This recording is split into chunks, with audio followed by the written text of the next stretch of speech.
Sekubingelele mbukeli sikwamukela ohlelweni asikhulume Let's Talk. Igama lami ngingubongiwe uMakhomalo waKwaZwane. Namhla sikhuluma ngokuhlukunyezwa kwabesifazane nezingane, i-gender-based violence esaqhubeka nokuba inkinga enkulu eNingizimu Afrika. Releasing second quarter crime statistics for 2023-24, Police Minister Bheki Cele reported that South Africa recorded over 10,500 rapes, over 1,500 cases of attempted murder, as well as 14,401 assaults against female victims in July, August and September.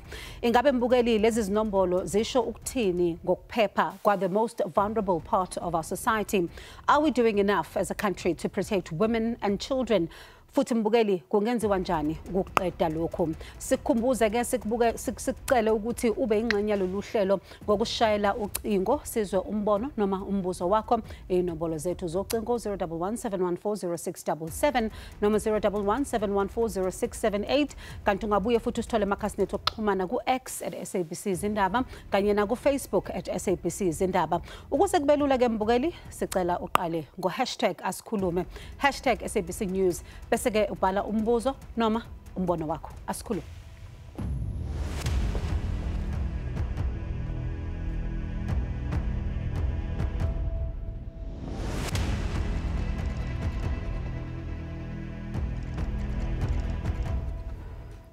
Mbukeli izikhali zaseNingizimu Afrika zokulwa ne-GBV zisukela kumthethosisekelo uhlaka lwenqubomgomo kazwelonke yokuhlonyiswa kwabesifazane nokulingana ngobulili and the National Strategic Plan on Gender-Based Violence and Femicide to support structures such as Gender-Based Violence Command Centre, a 24/7 helpline for victims of GBV. But how effective have these been in 30 years of our democracy?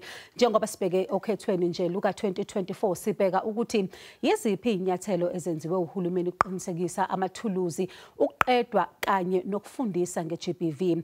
Ududuzile Mkhwanazi, who's a survivor and a member of Tosunga Baninga, uzobe ekhuluma nathi kodwa ake sizwe ukuthi nanthini. Siyanamkela mbukeli kulonyaka ka-2024 iMzansi Afrika igqiba i-30 years ye-democracy. With that being said, South Africans will be heading to the polls in May to place their votes at the national elections. Ekukhangeleni kwethu imbono ezahlukeneyo singenele kwizitrato zaseGauteng sayobuza uluntu ukuba ingabe le mibutho bayivotelayo yenza okwaneleyo to combat the scourge of gender-based violence. Asikhulume. After 30 years of democracy, gender violence, I think we haven't done more. We still have to do more in terms of combating crime, rape, sexual harassment within the communities. In the past 30 years of democracy, I do believe that the government has been trying to implement strategies that are aimed at helping women and children who are going through the gender-based violence. And those strategies are very helpful. We find that the social workers in police stations, whereby if you're being abused by a man and you talk to someone. But one thing I believe that we could do is to help the government catch these perpetrators, because the government is implementing things, but Tina, in the locations, we are protecting these perpetrators. In the 30 years of democracy, I believe that uhulumende uyazama uba ayinciphise i-gender-based violence kule country yethu. It's just that I feel like akenzi enough, man. Into ezifana ne-awarenesses azikho enough. Like, we need to hear about this as radioweni. We need to read about this thing, you know. Ngoba kaloku abantu abantakwethu baphetheka kabuhlungu ngabantu abangosisi ngapha bayabulawa ngabantakwethu. Still abayifili abayiboni ukuba iyenzeka le way oroke ndiyakhula yabo. Mbukeli sibonga kakhulu ukuzwa ukuthi wena uthi yini engenziwa nokuthi uhulumeni sewenzeni ngalesi sihlava sokuhlukunyezwa kwabantu besifazane kanye nezingane. Ake siqhubeke futhi nenkulumo yethu sikhulume noDuduzile Mkhwanazi, who's a survivor and a member of Tosunga Baninga, who joins us in studio. Khona manje sistudio siyabonga kakhulu isikhathi sakho. Asiqale ngokuthi mhlambe wena ungakwazi ukuthi usitshene ukuthi yini wena eyenzeka kuwena as a GBV survivor.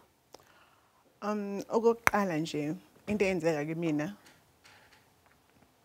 being an activist, fighting for all the social ills. Okay, here's the partner I'm dating, and we understand that we go to workshops, attend everything, like, then we are go workshop, we are phone along 12 ebusuku ulele. ngikhathele bengihleli ku-workshop for the whole day or bengiku-meeting for the whole day ngilele. Hello, hayi bengi-check-a nje ukuthi right. Oh, okay, yeah, ngi-right. Yeah. Nini mawubuya into izenza ama-workshop angizithandi khona lapho nikhona lana nenzani wayengihlalisa emahhotela kancane nje umuntu usoloko nje ecriticize yonke into. Uze empilweni yami ngathi mawufika ngakutshela ukuthi mina ngududuzile nakho engikwenzayo. Impilo yami ila. Masokhona empilweni yami wena usuyaqala manje usuyangigqeka kuyo yonke into engiyenzayo kancane mangibuya noma senginawe uba nezinto ezikhulumayo ezingekho zinhle engizivayo mina ukuthi ayichala lo muntu akajabule ngalendlela ngenza izinto ngayo. Kuqhubeke konke lokho nini mawuzo wenza ukuthi ufuna ngikumamele awukhulumi kakhulu nje uthola umuntu esekuthi ekutsiba but okay ekuqaleni benginento ukuthi man kuyadlalwa nje kodwa yabo lento iyaqhubeka and njalo mangihambile ngizosoloko ngifonelwa ngizomela ngihlale mina ngiphathane nefoni ngimkhuluma nawe kahle impilo yami phela ngisanampilo mina manje usuwena sobusa impilo yami usuyangicriticize kuyo yonke into engiyenzayo hawu ngeninye ilanga ngathi ngihleli ngatshelwa nje kuthiwa njengoba uhleli ubhizi ugijima emahhotela ulwela abantu ayikho into enizoyenza ezolunga. Abantu besifazane idala abantu besifazane kumele nje makayenza amaphutha disciplinwe aqondiswe kusukela kubo baba bethu bese bekwenziwa njalo. Oh okay, so usho ukuthi nami ngiyenza wrong. Yeah, nawe wenza wrong. Ngifuna ukuqhuma nawe kumele uqondiswe wena. And njengoba wena ukududuzile nje ucabanga ukuthi ubani wena. Nizoyiwina yonke into enenza ubani futhi nje ukuqala. And ewazi ukuthi uma uphuma la kimi akho lapho ozoyakhona akho umuntu wesilisa ozokubheka phela wena unezingane eziyi3 ngithola nezingane eziyi3 baba zozishiya ngacala ngathi hayibo ingane zamanje zingenaphi la. Uyacabanga ke sisi ukuthi konke lokho makwenzakala empilweni yami kuko konke after ngahlona wabo ingane zami ngiyazivikela ingane zami angifuni nje ukuthi zibe exposed kwezinto ezenzakalayo kodwa mase ngifika kwingane zami sengihleli nazo konke lokho kuyangihlukumeza nini ngisathi ngisacabanga ukuthi hayi man lo muntu ngathi iyafika ingane mama hayi man wena ngaya ngabona ukuthi no man ngiyahlukumezeka mina la kahle mina njengoba ngithi I'm fighting for all the social ills nami sengiba i-victim phela manje ngiyahlukumezeka la into engihlelela yini ukuthi angisebenzi ngithola imali every month end no ayisengamane ngahlupheka phela kanje ngoba le mali mayifika ifika inemigomo inemithetho eminingi nani and njengoba ngitsitshwa kanje kancane kuyondlule ekutsipweni kube enye into ewes. Sister yazi ukhuluma into ebalekile engafuni ukuthi siyiluze. This thing that women, you know, two things arise from what you're saying.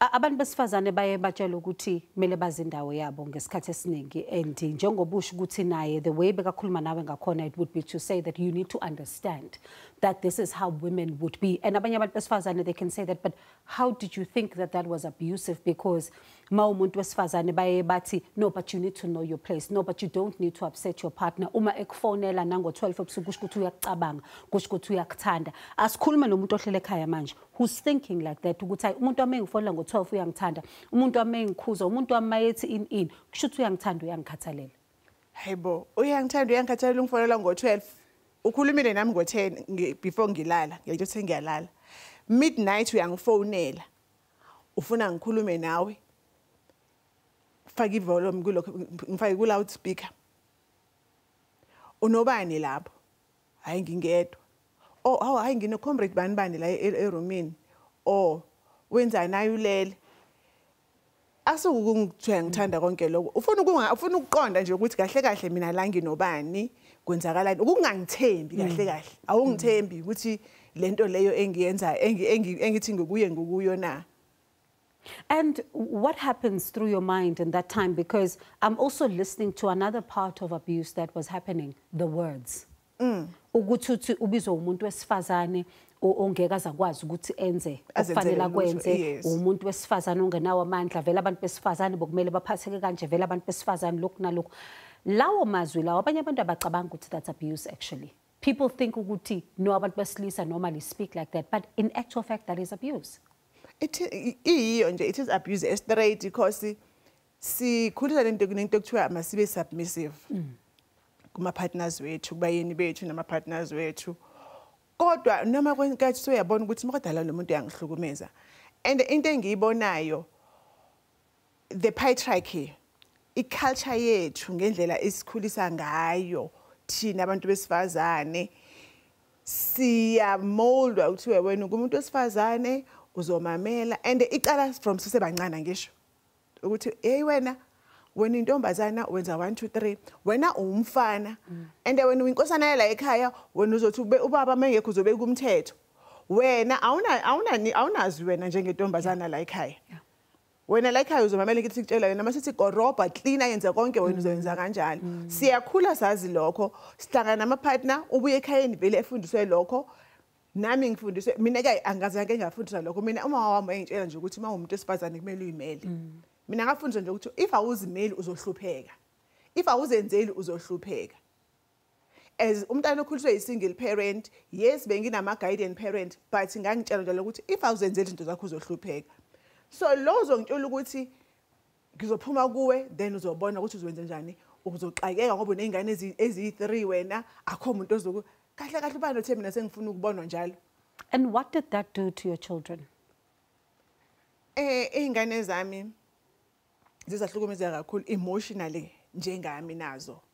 Ngiyakhumbula umfana nami first boy nami was very very smart emeqala isikolo. But izinto engindlule kuzo mina empilweni yami zezam affect umntanami. And the time umntanami engitshela ukuthi kwenzakaleni ngaye sisi asikudala kakhulu ungitshela esena 19 years. Yangitshela ingane yami ukuthi angikaze nga-enjoya impilo yami ngisesemncane ngi-enjoyile kwafika lapho sengibona khona ukuthi akusekho mnandi ngoba ubuhamba yes benganankinga ukuhamba kwakho kodwa mara uma lumbani indlela bowuhlala because umntana uyangive efonini mangikhuluma nefoni ukwabona because lo muntu uyamfihla umfihla ugcine sekodwa ingane esazi ukuthi kodwa kunomalumbani uyangive bangikhuluma ngefoni ngelanga ingane yami ingitshela konke lokho I was deeply hurt and ingitshela siku state whereby bokukuba empilweni yethu. Sister Dudu, ngizofuna ukuthi sikhulume a bit more about that because I want us to also look at the role that you've just said. We, as you know, we're conscientized ngayo indlela yakhona thina sikhula singabantu besifazane, but at the same time what we do to our children and how then do we stop this perpetuation of this gender-based violence. Mbukele siyabuya khona manje unganyakaza.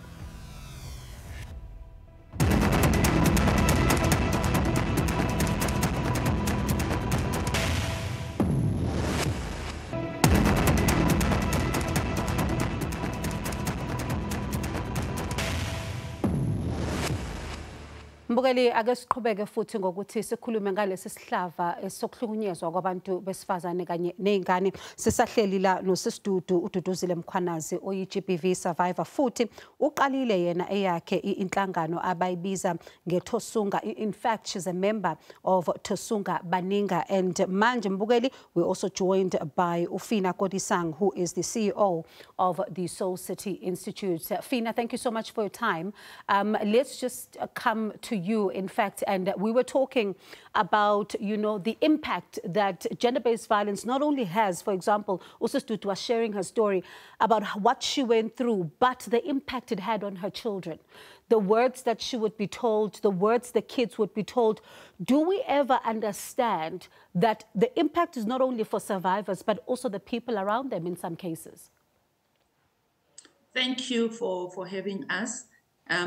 You see, gender-based violence is so normalized in our societies that we don't even see, like you say, the impact in the words that are spoken, in the behavior, and how that impacts even the, you know, it's like the affected, because while the mother might be the one who is physically abused, that emotionally affects her children. And we know that gender-based violence, you know, takes different forms. It could be sexual, it could be emotional, it could be physical, you know, it could be financial, you know. So there is, correlation between the psychosocial behaviors that we see play out, the emotional state of survivors and those close to them, and this gender-based violence. So we can't separate the act from its impact on survivors and those close to them. Before I come back to you, Sister Tufina,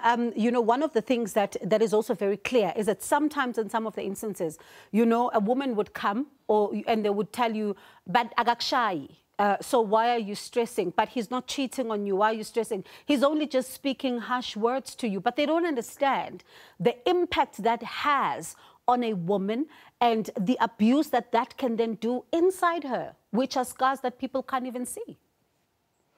Yes, as I was saying, it takes different forms. That you don't have a blue eye, that you don't have anything to show physically. It doesn't mean that emotionally you are not being damaged, and that has an equal effect to just the physical abuse itself. I think even the emotional is deeper than the physical. Maybe with the physical, you are able to just, put something on that scar and you close it up, but the emotional scar is deeper, and that's what we see, that it's difficult to deal with the trauma, once it is inflicted. Sister Tungiyabona uyavuma now. Yeah, ngivumelana kakhulu ngoba the emotional yazi ibuhlungu kakhulu ngoba ihamba nawe lento ikhona lana iyakudisturba and abanye end up kuma psychiatric hospital because kuyo yonke lento leyo. Cabanga if ngizo-admit e-psychiatric hospital, how about my children? Ingane zami zizohlala zibe njani? And ingane zami mase zingibona sengikule state leso kuba njani kuzo? So uyayibona ukuthi ithi mayisuka kimi iqhubekele iyehlele inganeni. And izothi mase iyehlele kuzoyenzakalani ngale ingane in future? Uyazibuza ukuthi okay kuzoyenzakalani ngale ingane lezi in future? Yazi ngihlale ngithi mina masikhuluma nge-GBV and femicide before to poverty, it's violence. As a nation, we are building because of poverty, the inequality with gender. Ngendlela sihlumekeze ngayo ngendlela yenhlupheko isigcine bese iqala lapha le yenhlupheko leya. Bese iza kuzogcina sesi abuswa ama partners wethu, some of the people that are being abused by their families. You understand? Because you are not working, then you're being emotionally abused khona ekhaya. And ekuhlukumezekeni kwethu mina ngikhumbula ngami mina kuko konke bekwenzakala kimi benginamahloni ukuxoxela umndeni wami. Angina mama. I've got my cousins, I've got ubhuti wami 99. Kodwa ngibona kahle ukuthi bazongihleka. And how do you tell people nge-abuse when they're being an activist? Uzobalela kanjani labantu abangoba nawe phela uni-activist wena? Because they probably do even ask you a lot of questions. Yeah, ukuthi awukabe an activist ufika kanjani lapho? Because they're thinking you are strong. And Fina, it also speaks then to where we find ourselves. South Africa, 30 years on, we're going to an election. Different political parties, Sister Dudu, are also talking about manifestos, they're tabling them. Yes. And I wonder for you, Fina, from the manifestos and what you've heard so far, is there a plan from these parties to really tackle GBV? So Soul City Institute embarked on a campaign, and the reason we embarked on this campaign was to look at political parties and how they are responding to the NSP, because we need to make the NSP a working document. It can't just be a blueprint, a framework that exists, but it's not realized, right? And we embarked on this campaign to say, political parties, what are your manifestos saying about how you plan to implement this NSP in its totality, and what is the budget that goes with it? Because you can't just have a plan that is not backed up by a budget. And I can tell you that so far we only have responses from 2 political parties. I think the DA responded on social media, but the ones that came to engage with us and even sign our memorandum were the UDM and Rising Zanzi. And for us, that is telling, it says to us, maybe it's an indication of just how much political parties take this matter seriously, because it's a question that should be easy to answer if it's already in your manifestos. I can't say it's not in their manifestos. All I'm saying is that they are not engaging, you know, when we are putting it out there to say, tell us, because that's all we need to know. Give it to us in plain, simple bullet forms to say, this is how we are going to respond. This is the way we are going to resource that response. And we are not seeing that coming through strongly. And it speaks to even the challenges then that we see in terms of the numbers of GBV. And Sister Tutu, as we wrap up the show after the break, I want you then to also give me a sense from your activist perspective as to how things are looking in terms of GBV over the last 30 years. Are we winning the battle, or are we simply not doing enough in order to be able to overcome it? But we'll talk about that after the break. Mbukeli, siyabuya khona manje.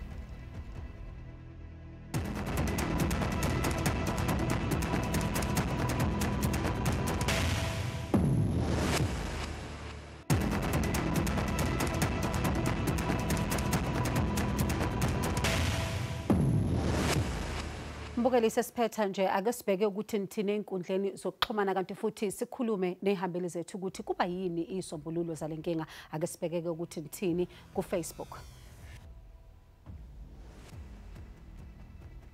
Unhlakanipho uthi yibona abantu besifazana abavotela uhulumeni ongenamthetho, so angibadabukeli mina. Uthokozana uthi ngeke kuyekwe ukubulala abantu uma umthetho usasebenzisa imali phambili. Usibusiso uthi kwenziwe ngokwanele kumanje sekukhona ukuthi thina amadoda indaba yethu isesemuva kakhulu. Umuntu obulele kumele abulawe ngesigwebo sentambo noma ubuphi ubulili. Izimvo lezi zababukelana ngazi ukuthi uthini ngazo sesitulo. Kumbukeli lo wogqina ngiyavumelana naye ukuthi ngiyazi ukuthi kuthiwa ukuba uyaphindisela ngokubi, kodwa mhlambe mangaba nesigwebo esinzima kakhulu abantu mhlambe bangayeka lento, ngoba umuntu uzobulala after some years uyaphuma uyabuya futhi to the very same community lebehlala kuyo uyachubeka. Omunye aphinda futhi abanye baphinde babuyele kulento lezinto lezo. Angazi ngihlala ngiyibuza mina ukuthi kuma correctional services kahle kwenzakalani, because abanye babuya basesenjengo abanjalo abantu. So kulesikhathi kule 30 years esiphile kuye South Africa yenkululeko ene nokulisana ne-GBV nani mina ngakabona into eziningi ezenzakalayo, ikakhulukazi thina ama community based organization esilwa le ku ground level. Asithola uxhaso lutheni, siyazenzela izinto ngendlela yethu, size sincedwe yibo bona bo sisifina organization abo mhlawumbe babhalelwa atshela ukuthi ngifuna ukufundisa abantu nge-NSP, ngifuna ukufundisa abantu ngokuthi bathathe la okuncane abanakho bona basiphe, kodwa uhulumeni isikhathini esiningi nje akanandaba nathi.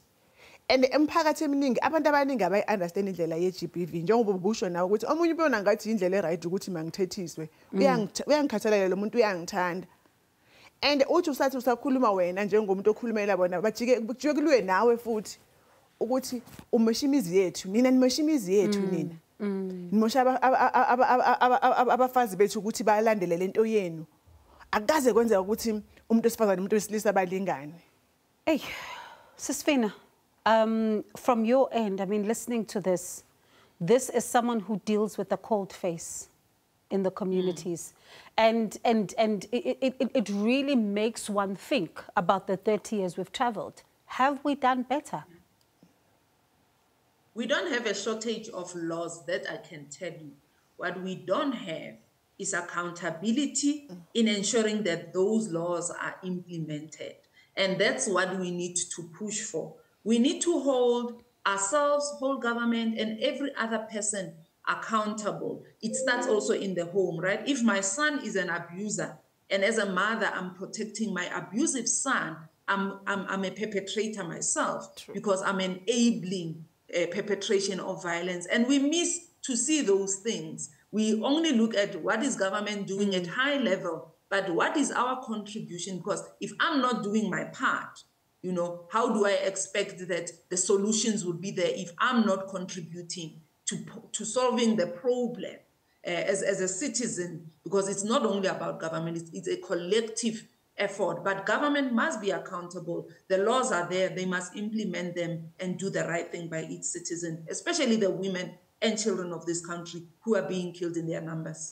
And I wish that, Sister, one day we get to even follow you on some of the work that you're doing, just to be there with you on the ground, to bring to our viewers the true sense of what's going on there. And as you say, it's something that we need to talk about at a deeper level and seriously.